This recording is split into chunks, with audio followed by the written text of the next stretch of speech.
All right, Dr. Shankopotamus here. A little more of an informational video than a how-to video because we already did the how and the to, and we didn't actually film that. But I wanted to. So I know that there's a lot of you out there that have the Triton engines in your Ford trucks, and these came out of a F-150 with Triton in it. I think it's a 5. Don't quote me on this. 5.4, 5.3 liter. Anyways, friend of mine's son, and we were getting a cylinder misfire, and I've mentioned some of my videos before. That can be intake, air mixture, fuel mixture, a lot of different things. But one thing it can be is spark plugs. Okay.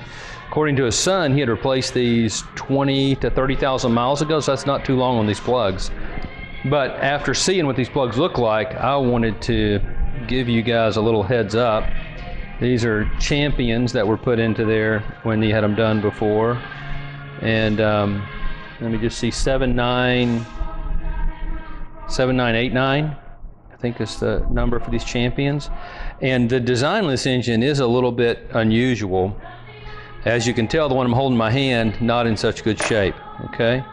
Look at this bad boy, one of the worst plugs I've ever seen to come out of an engine. This is the cylinder that was giving us the misfire. So take a look at one of them that's still relatively intact, and you can see the difference on the end. Look at how torn up, busted, okay? That thing is done in. No wonder you're getting a misfire. You don't have anything to even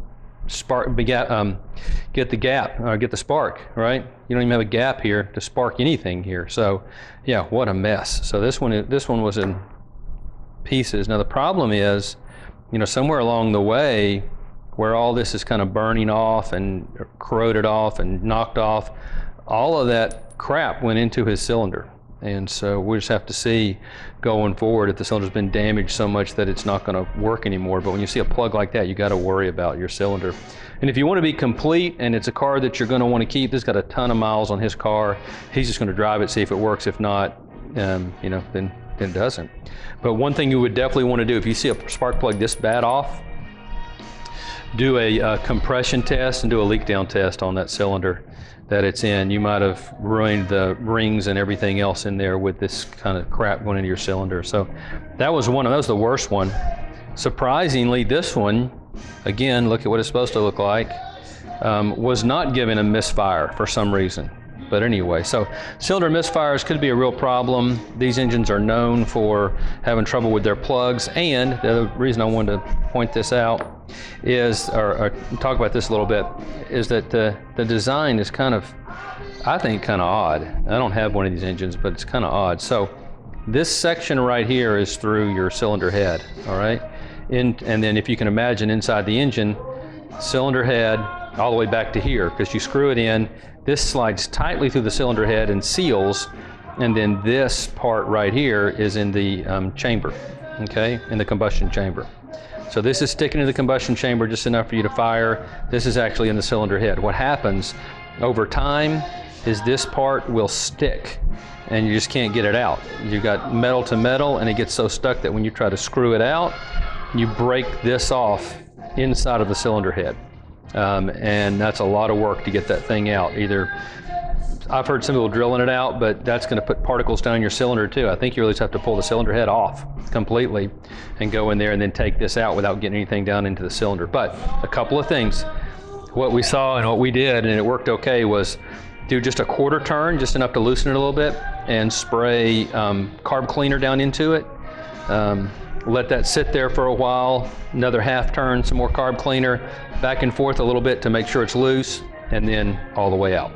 And so with us, it worked fine. When you put your new ones in, you want to make sure that you put sensor safe anti-seize on this part. We always put it on the threads, but in this case, it's a different design. You want it on this part as well, so that it doesn't stick in the cylinder head when you take it out the next time around. So anyway, that's just a couple of tips that we learned. That's the first time I've messed with that engine. And I'm still just blown away. I've done a lot of work on cars, and I've seen bad plugs, and I have never seen a plug this bad. That is just crazy right there. But anyway, so that's just a little bit of information about plugs and what to look for. Oh, and these are all this is probably the cleanest one. you know, and it's still got a little bit of damage to it. But some of these guys with all kinds of carbon on them, and where the point is worn down, and like here, the gap is much wider than it's supposed to be. Look at that gap. See there? Look at that gap, how it's worn down. So those are the things to look for when you pull your plugs out to check them. But obviously, if you go in like this, you know that the bad boy has gone bad. So anyway, that's just a little bit of informational video since we did this a few days ago on my friend's F-150, and I hope it was helpful when it comes to the spark plugs on those little bad boys. They can be a real bear, and most people will not guarantee they can get them out in one piece. Even the dealer, my friend's dad told me that's it, my friend who is this guy's dad, there we go, told me that when he went to the dealer to have them done on his truck, they said it's $2,000 if we break one, and we can't guarantee we won't break one off in there. So apparently these things are a known problem. But anyway, a little information on spark plugs coming out of the Triton and on the F-150, and I hope this was a little informational video was helpful. You guys have a good afternoon, and as always, if you enjoyed it, thumbs up. If you thought it was helpful, go ahead and subscribe, and we'll see y'all later. Bye-bye.